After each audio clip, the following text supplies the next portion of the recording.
Ya, kita lanjut tadi lansia. Sekarang kita masuk pada aspek jiwa pada anak remaja. Ya, ternyata mungkin Ibu bertanya ya, ada ya Bu gangguan jiwa pada anak sama remaja ya? Kan saya udah bilang di awal ya, bahwa asuhan keperawatan jiwa itu dari rentang 0 sampai dengan lansia. Jadi masalah-masalah jiwa pasti akan terjadi di antara rentang tersebut ya. Nah, untuk aspek jiwa dan cakupannya ya. Yang pertama ya Bu, kita lihat dulu ini ada sedikit apa ya, kalau saya lihat di sini, kenapa sih ya orang itu atau kenapa sih manusia itu berperilaku ya, atau dia memiliki perilaku ya, karena awalnya seseorang itu kan semua punya dorongan dari dalam diri ya. Tapi bagaimana dorongan itu akan menjadi baik, itu semua akan diatur. Bapak Ibu kalau ingat pelajaran waktu itu, pelajaran dari struktur kepribadian ya, ada id, ada ego, dan ada super ego kalau Ibu masih ingat gitu dan Bapak ya. Jadi struktur kepribadian manusia itu ada 3, id, ego, dan super ego. Id itu adalah nafsu ya. Kalau ego itu adalah tugasnya yaitu melaksanakan apa yang menjadi nafsu tadi atau keinginan naluri tadi ya. Kalau super ego ini adalah norma yang mengatur bahwa perilaku ataupun nafsu tadi atau kebutuhan tadi apakah itu tepat dilakukan atau tidak. Nah, itu super ego. Jadi kalau kita sebut itu super ego ini adalah badan sensor. Jadi kalau seseorang nih, misalnya saya mau makan, ini nafsu saya pengen makan. Nah, ego ini akan menyatakan, ya udah kalau makan kamu cari makan, berbuat sesuatu lah kamu untuk memenuhi kebutuhan makan. Nah, terus kebutuhan makan itu kalau untuk mencari makan itu banyak cara. Ada yang pertama nih, kamu usaha cari, mungkin masak dulu atau bagaimana ya. Yang kedua, kamu bisa ambil tuh dari orang lain, nggak ketahuan kok ngambil ya. Nah, super ego ini akan mengatur bahwa Bapak Ibu memilih mau melakukan yang mana. Kalau ngambil nanti kamu ketahuan, kamu nanti akan dimarahin sama orang atau kamu nanti kena hukuman. Kalau kamu membeli, nah itu adalah tindakan yang baik. Nah, sekarang bagaimana si ego ini akan memilih cara apa yang akan Bapak Ibu lakukan. Nah, awalnya begitu Bu, perilaku. Jadi ada orang perilakunya baik, ada orang perilakunya tidak baik. Itu kembali kepada struktur kepribadian masing-masing. Bagaimana dia menilai tindakan tersebut baik atau buruknya ya. Nah, kebutuhan tadi berasal dari dorongan tadi ya, dorongan naluri tadi. Bahwa semua orang pasti punya dorongan dan pasti ingin melakukan sesuatu. Nah, itu adalah perilaku ya. Jadi usaha seseorang untuk memenuhi itu pasti ada. Makanya orang itu punya perilaku itu macam-macam. Jadi kita mesti paham ya bahwa ada orang yang berperilaku baik dan ada orang yang berperilaku kurang. Itu kita harus paham. Nah, di sini juga pada manusia ya, itu akan istilahnya indera juga akan membantu ya di dalam proses perilaku ya. Jadi salah satu ini ada teorinya ya, salah satu teori yang menyatakan bahwa ternyata indera kita itu sangat dibutuhkan dalam kita berperilaku. Di sini ada ya, kalau Bapak Ibu menggunakan indera ya, rasa, menggunakan sentuhan atau kulit ya, mendengar atau kita melihat ya, atau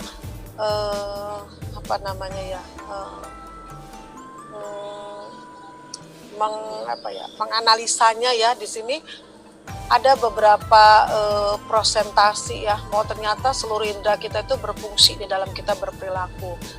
Di sini mulai dari yang rendah 1% sampai yang tinggi ya 83%. Jadi ternyata perilaku kita itu semua bersumber dari indera kita atau sistem sensori kita. Makanya semakin baik indera kita, perilaku kita pun semakin baik. Seperti itu Bapak Ibu. Kalau nanti ada gangguan tadi ya, ada gangguan dalam hubungan psikososial atau berarti ada beberapa, salah satunya indera kita berarti ada yang kurang berfungsi atau paling tidak fungsinya ada gangguan. Nah, itu bisa menyebabkan salah satu perilaku kita tidak sesuai. Nah, kemudian di sini di dalam teorinya siapa nih? Di dalam teorinya ini Erikson ini ya. Jadi di dalam teorinya Erikson juga sudah pernah saya sampaikan ya, bahwa bayi baru lahir sampai dengan lansia itu punya tugas perkembangan masing-masing ya. Jadi tugas perkembangannya ini ada sekian ini. Jadi Bapak Ibu bisa lihat Bapak Ibu semasa kecil sampai sekarang nih, misalnya seperti kayak kelahiran kita tahun 70, ini berarti kita sudah mulai pengabaya ya. Berarti tugas kita adalah belajar menerima hasil kehidupan yang sudah kita lalui. Nah, ini apakah kita sudah sampai ke sana? Jangan-jangan kita masih di masa remaja. Nah, ini bahaya ya. Jadi Bapak Ibu juga harus paham tentang tugas kembangnya. Ya, tugas perkembangan manusianya harus paham. Jadi kalau Bapak Ibu usia tengah baya, nah berarti ada gangguan ya, ada yang miss ya, ada yang nggak terpenuhi pada saat remaja ya. Atau Bapak Ibu sekarang sudah mulai masa dewasa tua, harusnya ya mungkin kondisinya ada berduka, ada kehilangan ya, atau berduka karena kehilangan.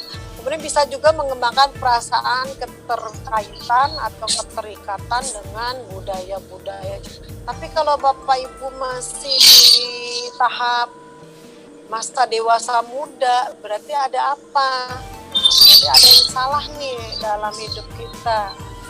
Ada yang tugas-tugas yang dulu ternyata belum terselesaikan. Nah, ini juga bisa menyebabkan masalah-masalah kesehatan jiwa. Kalau kita lihat di sini untuk anak dan remaja kan mulai dari ini ya, akan kita bahas. Jadi mulai dari menetapkan rasa percaya diri atau trust ya, kemudian mengembangkan otonomi, kemudian menunjukkan inisiatif, tanggung jawab dan hati nurani, belajar berkompetensi, bekerja sama dan berkompromi, dan menjalin hubungan intim dengan teman sesama jenis kelamin dan tidak tergantung dengan orang tua. Jadi ini yang ada di nanti Bapak Ibu, kalau kita ketemu dengan pasien jiwa anak ya, apa sih yang mesti kita perhatikan atau apa yang mesti kita kaji ya. Di sini ada yang pertama adalah sama seperti Bapak Ibu untuk format yang lainnya. Ada form-form itu berisi nama, usia ya, atau data demografi lah. Bapak Ibu udah tahu ya data demografi isinya apa.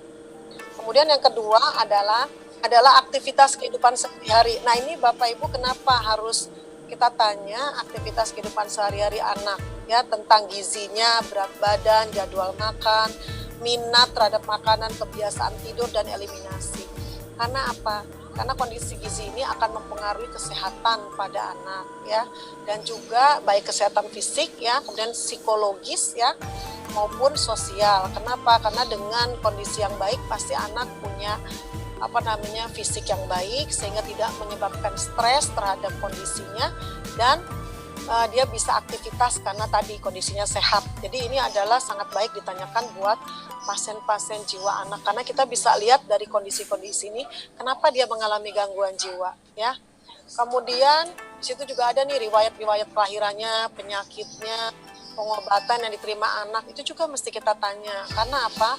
Karena kondisi-kondisi ini bisa menyebabkan anak menjadi gangguan seperti ini. Misalnya riwayat kelahirannya, apakah normal, ataukah vakum, ataukah sesar, ya, atau melahirkan belum cukup bulan, atau dengan penyakit penyerta ibunya dan sebagainya, itu bisa mempengaruhi kondisi anak tidak sehat, ya.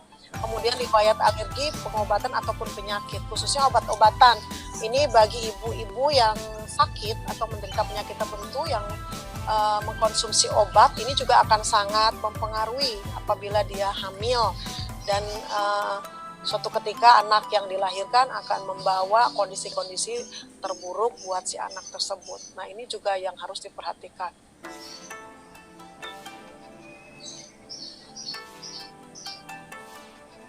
Nggak ada kecil.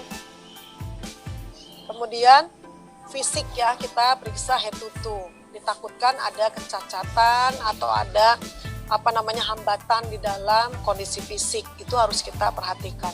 Karena apa? Dengan mengkaji ini kita tahu kenapa anak menjadi minder atau tidak percaya diri, kenapa anak menjadi pendiam, ya, itu bisa dikarenakan faktor-faktor fisik. Kemudian status mental, ini yang paling penting. Status mental buat pasien anak itu perlu kita perhatikan. Yang pertama adalah kita bandingkan perilaku dengan tingkat fungsi, sebentar ya Bu, ini kepotong, tingkat fungsi ego. Oke, tingkat fungsi ego dari waktu ke waktu. Nah, ini kita bisa perhatikan, ya Bapak Ibu, ya, bahwa status mental ini bisa memberikan gambar pada fungsi ego anak. Jadi kita lihat perilakunya, tadi di awal saya sudah bilang, ya, bahwa perilaku itu kita bisa observasi, kita bisa cermati perilaku mana yang normal, perilaku mana yang tidak normal. Ketika dia bermain, bagaimana hubungan sosial dia dengan teman mainnya, bagaimana cara komunikasinya, bagaimana dia menekan emosinya, bagaimana dia mengalah untuk orang lain. Nah, itu bisa kita amati, ya, dari status mental. Ataupun kita bisa tanyakan sama ibu, ya, dan anak kalau memang dia bisa dia bisa menjawab pertanyaan kita. Kemudian gunakan suasana santai dan nyaman bagi anak. Jadi kalau kita nanti pengkaji tua pada anak, itu kita tempatkan di ruang yang nyaman. Biasanya bermain anak, ya. Kemudian kalau memang anak, kalau remaja, ya di ruang tertentu, ya, khusus untuk remaja. Jadi kursi, ya, kemudian meja berhadapan dan situasinya sepi, ya, nggak boleh di keramaian. Nah, itu dari situ kita bisa menanyakan, ya, dengan santai, dengan nyaman, dia nanti akan menceritakan segala permasalahannya. Atau biasanya kalau psikolog tentu itu dia memiliki alat atau instrumen yang bisa menggambarkan permasalahan anak. Misalnya anak suruh menggambar, ya, atau anak suruh selain menggambar, anak suruh bercerita, ya, menggambar kemudian suruh cerita tentang suasana rumahnya, suasana di sekitar rumahnya, orang-orang terdekat, dan apa yang menjadi permasalahannya. Itu bisa dilihat dari gambar ataupun bisa dilihat dari anak punya teman berapa banyak, ya. Kemudian berikutnya pemeriksaan. Pemeriksaan di sini adalah keadaan emosi, bisa kita lihat saat dia berbicara. Apakah wajahnya ekspresinya marah, ya, mata tajam, pandangannya melotot berwarna merah misalnya, atau dengan napas yang terengah-engah atau napasnya agak pendek, ya, itu kelihatan, ya. Kemudian proses berpikir dan isi, setiap kita tanyakan kita lihat jawabannya, apakah jawabannya sesuai ataukah jawabannya nggak sesuai, persepsinya bagaimana, akurat atau tidak, ada halusinasi atau tidak, atau ada suara-suara yang dia dengar nggak, suara siapa, misalkan berapa lama, apa isinya, waktunya kapan, berapa kali, itu kita tanyakan. Kemudian cara bicaranya, kita lihat konsistensi dari si anak berbicara atau pandangan mata saat dia berbicara.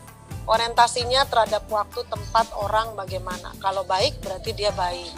Keinginan untuk bunuh diri ada apa enggak? Atau tanyakan keinginan untuk membunuh.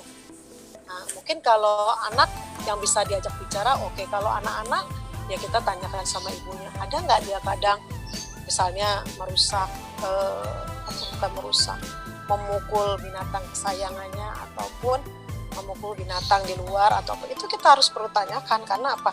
Bisa aja si anak ini memang sudah punya perilaku kekerasan di masa kecil, tapi bukan dengan manusia, mungkin dengan binatang atau dengan, mohon maaf ya, tanaman atau pohon-pohon. Itu juga salah satu yang bisa kita lihat perilaku tersebut nggak baik.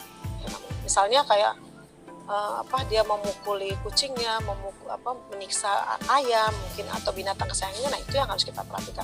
Karena banyak kasus-kasus anak yang orang tua nggak paham, ternyata dia sebetulnya tahu di rumahnya seperti apa, tapi dia nggak bercerita karena dia merasa itu adalah aib atau itu nggak perlu diceritakan karena itu merupakan hal wajar gitu. Tetapi bagi orang-orang jiwa itu nggak wajar ya Bu. Atau dia sering membuli temennya ya, atau dia bisa aja suka memukul temennya. Nah, kita harus perhatikan itu ditanyakan sama ibunya ya. Kalau sama anak biasanya dia nggak ngaku ya.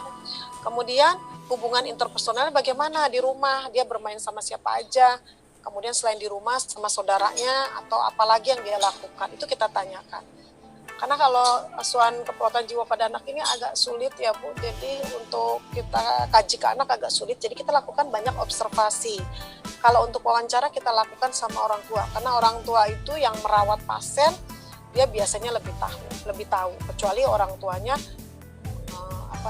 bekerja dan anak ditinggalkan sama pembantu ya, ataupun dia masuk daycare, kita bisa tanyakan informasi itu pada orang-orang tersebut atau pihak-pihak terkait. Oke, kemudian diagnosa keperawatan. Pada saat penetapan diagnosa keperawatan, Bapak Ibu sudah sesuai dengan apa yang pernah diajarkan di keperawatan jiwa. Kemarin Bu Pami sudah bahas belum format? Form pengkajian Bu Pami udah bahas belum? Belum ya? Bu Pami bahas format pengkajian nggak kemarin? Belum. Atau Pak Fahmi? Belum ya? Belum Bu, belum ada format pengkajian untuk jiwa Bu. Belum ya? Oke, nanti berarti terakhir ya Pak.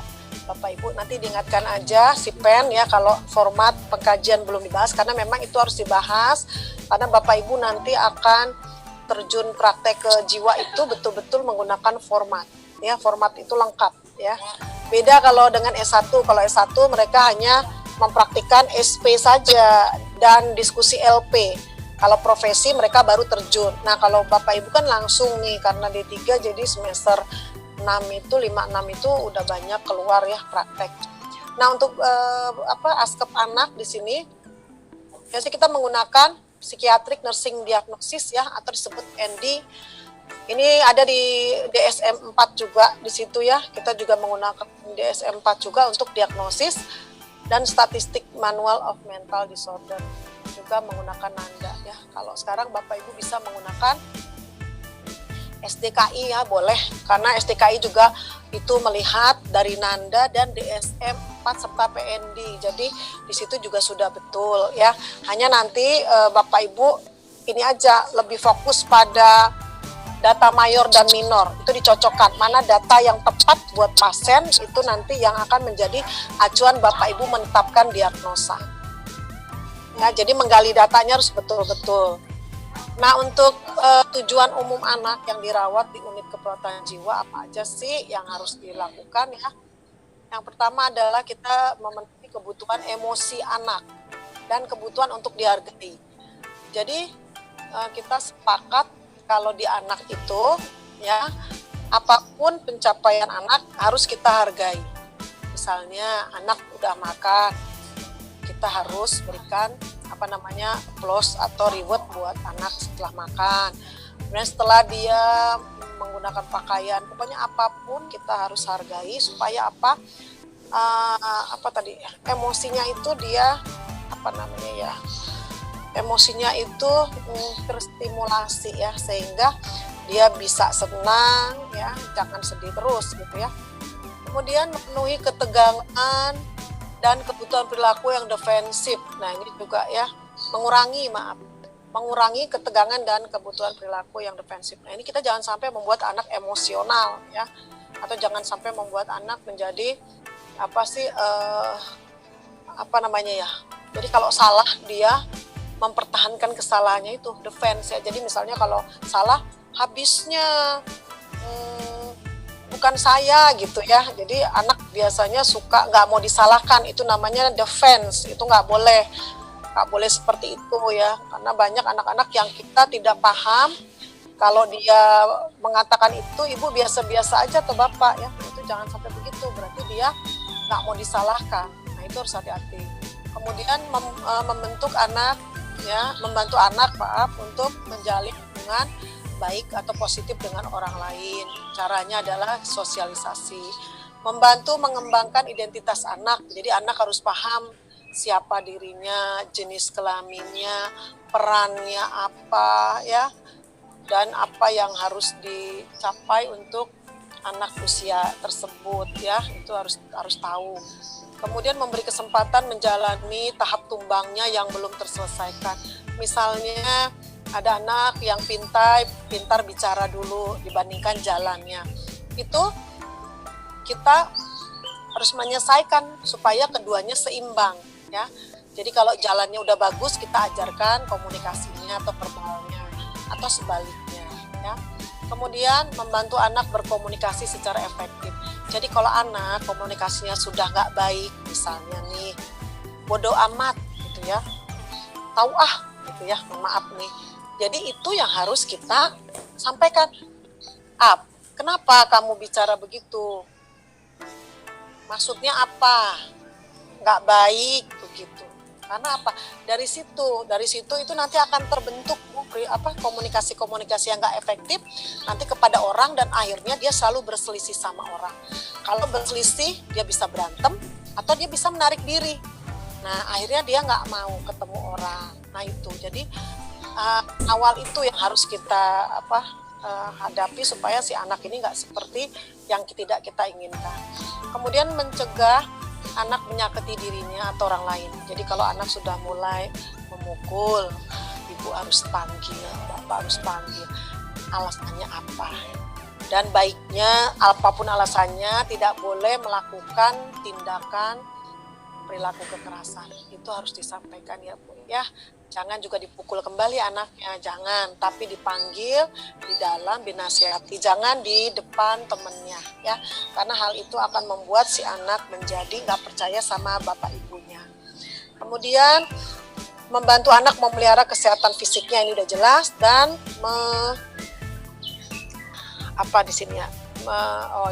jadi kita harus menunjukkan atau kita harus menentukan ya hal-hal yang realistis pada anak ya, sehingga anak tahu. Jadi jangan bapak ibu begini, ya sudah emang begitu dari sananya gitu ya, ikutin aja sih apa kata orang tua. Jangan begitu, tapi kita harus jelaskan apa sih realnya, dia nggak boleh melakukan ini, dia nggak boleh bicara ini, dan seterusnya. Nah implementasinya kalau buat anak di bapak ibu ya, misalkan bapak ibu mau buat SP, bapak ibu mau ngobrol nih sama mereka atau mau berkomunikasi, ya bapak ibu jangan jangan membuat anak tambah stres ya. Jadi komunikasinya ini harus dibuat nyaman. Misalnya bisa kita terapi individu dulu ya. Terapi individunya kita siapkan dulu anak itu, kita kontrak dulu mau apa tidak dia bicara dengan kita, berapa lama, kemudian kalau memang dia sudah oke, tempatnya di mana, itu semua menentukan anak. Kalau tempatnya kira-kira kurang kondusif, baru bapak ibu yang menentukan. Itu untuk terapi individu. Kemudian untuk terapi bermain boleh bagi anak-anak yang masih bermain. Kalau remaja kan udah nggak lagi bermain ya. Nah boleh sambil bermain, tapi pas saat bicara ajak anak fokus melihat ke ibu atau ke bapak ya. Tanya dulu, dek, cantik atau ganteng, coba sini lihat suster gitu ya. Sambil dia boleh pegang boneka. Suster mau tanya nih, nah gitu. Jadi tetap kita fokus tapi sambil bermain. Atau setelah bermain kita tanyakan ya, jangan sebelum. Kalau sebelum dia nggak mau, biasanya dia suruh main aja dulu ya, atau di pertengahan boleh kita tanya. Kemudian terapi keluarga itu penting. Jadi keluarga nanti dikumpulkan, semua penghuni keluarga harus ada pada saat kita melakukan terapi. Karena apa? Mereka adalah caregiver dari si anak tersebut. Jadi jangan cuma bapaknya atau ibunya kakaknya enggak, adiknya enggak, percuma Bu. Kita nggak bisa melakukan terapi kalau cuma salah satu dari anggota keluarga. Jadi harus semua. Karena kalau kita ajarkan satu, semua harus satu, harus sama. Nggak boleh bapaknya satu, ibunya satu, anaknya 2, 3, dan seterusnya. Nggak boleh. Jadi pembicaraan itu harus satu, ya harus sama. Kemudian terapi kelompok. Kita bisa, kalau di rumah sakit itu bisa berkelompok. Jadi kita ajak anak dan orang tuanya secara berkelompok. Tapi kalau di rumah susah ya, kita mungkin terapi kelompok di rumah susah. Jadi kita nggak bisa terapi kelompok. Jadi biasanya dilakukan di unit rehabilitatif bisa, di rumah sakit bisa, atau kalau di SLB bisa. Di SLB bisa kita lakukan karena mereka nanti ada kasus-kasus yang sama yang bisa kita dudukan secara berkelompok, minimal kan 6 sampai 7 orang. Ya, kalau nggak ada 5 ya boleh ya. Oke, kemudian nanti dibahas bersama di dalam kelompok dengan masalah yang sama, sehingga nanti bisa kita ambil masukan-masukan dari kelompok, anggota kelompok yang dia sudah pengalaman merawat pasien tersebut ya. Kemudian juga kalau kelompok ini saling memotivasi ya, memotivasi. Kemudian psikofarmakologi harus diperhatikan ya, obat nggak boleh telat, diberikan sesuai dengan sekian benar. Ada 5 benar, ada 7 benar, ada 10 benar, ya pokoknya semuanya benar lah ya. Bapak Ibu pakai yang mana juga sama ya. Kemudian pendidikan orang tua atau PNKes dan terapi lingkungan. Nah ini yang seringkali terapi lingkungan suka lupa. Apa Pak? Contohnya terapi lingkungan apa Bapak Ibu? Terapi lingkungan apa Bapak Ibu? Contohnya.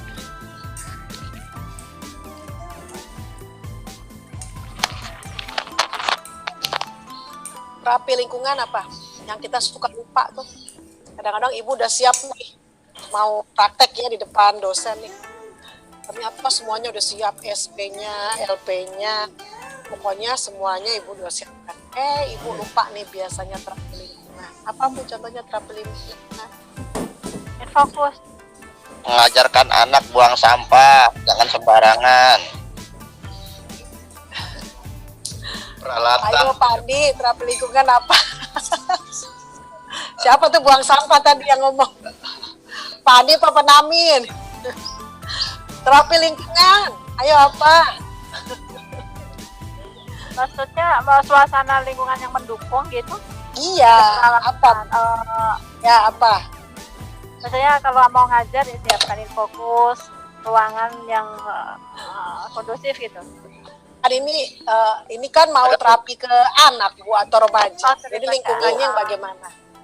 Harus menyuruh suasana lebih tenang gitu, tidak boleh ribut. Suasana ruangan tenang, nggak boleh tempatnya ramai. Kemudian Jadi posisi semua tempat pada duduk gitu. iya, berhadapan. Berhadapan, ya. Tidak Nggak- boleh melakukan pembicaraan dengan yang lain gitu. Iya.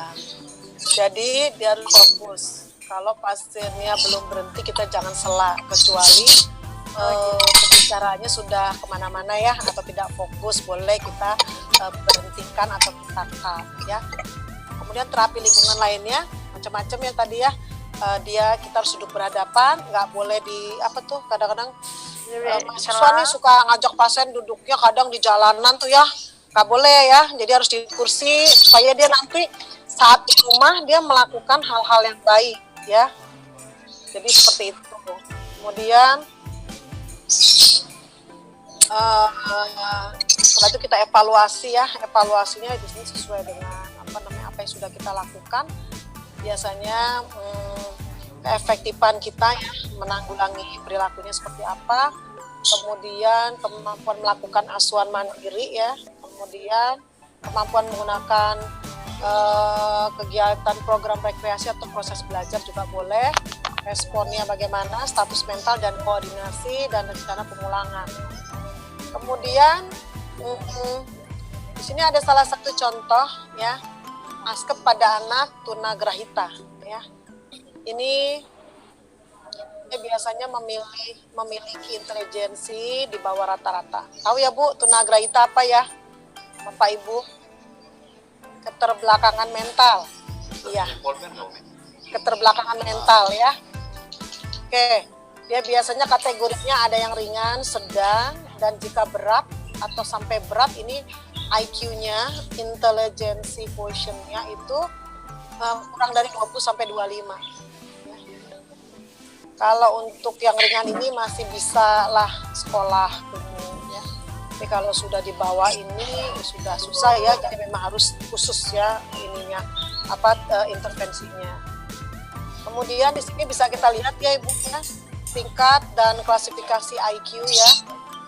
Yang dikatakan rata-rata berapa? Ya rata-rata itu 50 ya. Kalau dilihat dari IQ itu 91 sampai 110. Nah, ini di bawah rata-rata, berarti kurang dari 91 ya. Nah, rata-rata penduduknya biasanya 16,1 ya. Ini hanya bisa menyelesaikan sekolah dasar.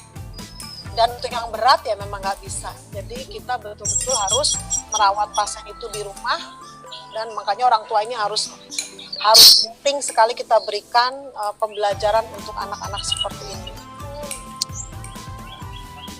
Kemudian etiologinya nih untuk tunagrahita banyaknya, ada prenatal, ada perinatal, dan ada postnatal. Jadi macam-macam yang namanya tunagrahita ini nggak cuma intranya atau perinya maupun postnatalnya. Nah ini harus hati-hati ya. Jadi kenapa biasanya ibu hamil nih ya, ini harus hati-hati pada saat prenatalnya ya, jangan sampai dia terjadi malnutrisi, infeksi, gangguan metabolisme ataupun keracunan dan sebagainya ya, mungkin penggunaan obat-obat dengan dosis yang tinggi. Dan obat-obat yang bebas dijual di warung itu bahaya sekali buat ibu hamil. Kemudian pada saat perinatalnya, pada saat dia lahir, biasanya suka terjadi asfiksia, hipoksia, iskemi, infeksi maupun prematur. Ini yang bisa menyebabkan tunagrahita.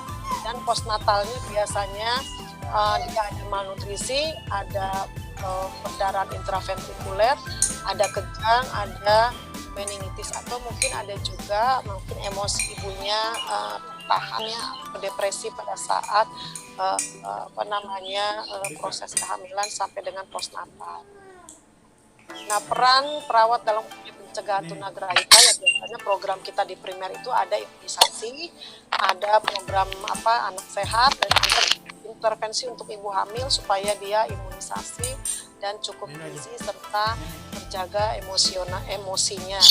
Kemudian prevensi sekundernya biasanya mengkaji resiko, kebutuhan, dan masalah-masalah yang bisa terjadi pada ibu tersebut. Dan promosi kesehatan kita bisa untuk tunagrahita ini kita bisa lakukan yang namanya teknik stimulasi tumbuh kembang yang ada di Erik Erikson ya, misalnya pada fase 0 sampai 1 tahun itu bisa kita lakukan bagaimana menanamkan rasa percaya diri pada anak. Nah, nanti kita penkeskan kepada ibu itu gimana waktu dia merawat bayi 0 sampai 1 tahun dan seterusnya. Kemudian pengarahan nyata ya bahwa memang anak tersebut sudah memiliki diagnosis tunagrahita. Jadi dia harus paham, harus menerima bahwa anak itu nggak bisa bersekolah di tempat-tempat umum ya. Jadi harus sekolah khusus. Kemudian beri kesempatan dia untuk menunjukkan kemampuannya ya, ataupun apa yang dirasakannya, dan memilih alternatif yang kita berikan. Itu biasanya dalam prokesnya. Kemudian untuk remajanya, kalau remaja ini untuk pengkajiannya lebih kepada identitas ya. Jadi dia lebih interaktif ya pengkajiannya. Jadi bisa dilihat ini aspek-aspeknya dari tumbang, keadaan biofisik, emosi. Ini dia kalau remaja mudah karena dia yang akan bercerita, bukan orang tua. Jadi apapun yang dikatakan dia itu menjadi sumber data kita ya. Kemudian masalah utama pada remaja biasanya perilaku seks ya. Dia mungkin baru belajar, jadi mungkin dia bisa aja menonton film-film yang tidak baik ya. Kemudian bisa juga dia melakukan beberapa perilaku tersebut tapi kepada dirinya sendiri. Bisa juga untuk masalah remaja adalah keinginan bunuh diri, biasanya terkait dengan frustasi ya, karena putus pacar ataupun orang tua ataupun masalah-masalah pribadi lainnya. Keinginan untuk biasanya lari dari rumah, perilaku antisosial ya, artinya dia sering apa tuh namanya tawuran segala macam lah ya. Kemudian perilaku mengancam, keterlibatan dengan obat terlarang, hipokondriasis, dan masalah-masalah diet, makanan, serta takut sekolah. Ini banyak karena kasus bully. Kemudian perencanaannya biasanya kalau pada remaja kita langsung aja kita kontrak dengan remaja, dan pesan kita jangan berpihak pada salah satu. Misalnya kita berpihak pada orang tua, jangan. Kita berpihak pada remaja juga jangan. Ibu, bapak sebagai mediator aja. Jadi kita sebagai penengah. Jadi nggak boleh kata ibu, kata bapak kamu, itu nggak boleh. Hindari, karena remaja ini setelah bapak ibu kontak dengan remaja bicara seperti itu, biasanya ibu nggak akan dipercaya lagi oleh remaja. Jadi dengarkan aja dia, dengarkan aja orang tua, nanti kita lihat mana yang data itu yang betul, nah itu berarti yang sinkron ya. Kemudian membedakan perilaku adaptif maladaptif, dia harus tahu ya. Misalnya kalau merokok itu nggak adaptif ya, itu nggak baik karena nanti akan menjurus kemana, itu harus disampaikan ya. Kemudian dia melawan orang tua, kemudian dia tadi ya mungkin ikut geng motor, terus dia mungkin nonton film-film porno, itu perilaku yang maladaptif, harus kita sampaikan bahwa itu nggak baik gitu ya. Kalau mau tahu, mau belajar banyak tentang itu, kita sampaikan, kamu mau tahu apa, lebih baik kita beritahu. Kadang orang tua ditanya tentang masalah apa namanya seksual, orang tua tabu, nggak mau menjelaskan, nah itu berbahaya. Jadi anak mencarinya dengan cara-cara seperti itu tadi, menonton film ataupun perilaku lain ya. Kemudian kita identifikasi respon maladaptifnya seperti apa dan apa kekuatan yang dimiliki oleh remaja atau apa sih kelebihan yang dia miliki, itu bisa kita salurkan menjadi hobinya. Misalnya dia punya kemampuan, dia bisa ikut sepak bola, dia senang basket, dia senang bulu tangkis, kita arahkan ke sana sehingga perilaku yang negatif tadi bisa berkurang. Kemudian untuk implementasinya Penkes pada remaja dan orang tua juga, karena orang tua ini juga adalah mengawasi ya gimana perilaku anak baik di dalam rumah maupun di luar. Kemudian sama dengan anak ada terapi keluarga, ada kelompok dan individu. Ini hampir sama semua. Cuma dia tidak ada terapi bermain ya, karena kan dia sudah nggak masa bermain lagi. Dan biasanya remaja ini kan cenderung impulsif ya. Kadang-kadang nggak dia sadari ya. Dan ini akhirnya sulit untuk diselesaikan masalahnya, sehingga kita harus seringkali menegur, kita harus seringkali membuat dia bertanggung jawab terhadap dirinya, karena remaja itu biasanya suka nggak bertanggung jawab ya, kadang nggak jelas apa yang dilakukan. Nah, itu yang perlu kita ingatkan. Oke, Bapak Ibu, itu tadi asuhan keperawatan pada anak dan remaja saya contohkan tadi untuk pasien tunagrahita ya, untuk anak, untuk remajanya secara umum. Silakan ada yang mau ditanyakan.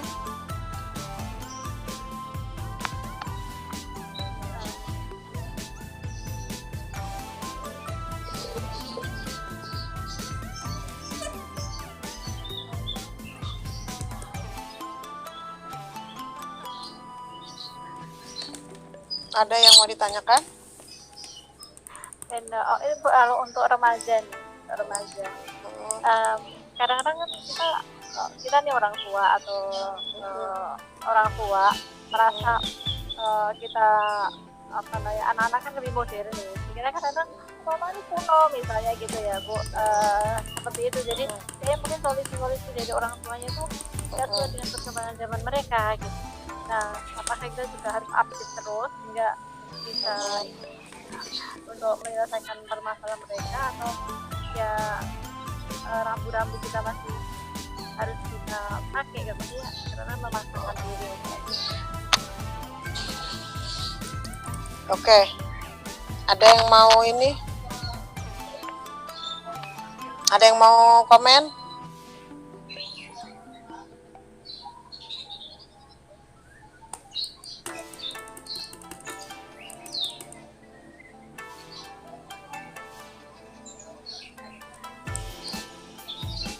Apa Bu? Kira-kira apa Bapak Ibu? Tadi Bu Endah yang tanya ya? Apa pertanyaan tadi? Enda ya. Iya. Ya, Tanya menurut ini Bu Enda. bahwa enggak, maksudnya enggak, saya tanya, ada yang mau jawab kayaknya. Maksudnya kadang-kadang kalau kita mau ngasih solusi ke anak-anak, misalnya ada keluhan dari orang tua untuk ngasih solusi ke anak-anaknya, karena merasa bahwa ya mama gitu atau orang tuanya itu rasa nggak sesuai dengan perkembangan zaman mereka gitu loh, jadi kitanya harus gimana juga gitu loh. Gimana, Bab? Ada yang mau kasih itu jawaban? Memang ini ya Bu ya, remaja sekarang beda ya sama zaman kita dulu ya Bu ya. Memberitahunya itu nggak sama ya antara kita dengan dulu.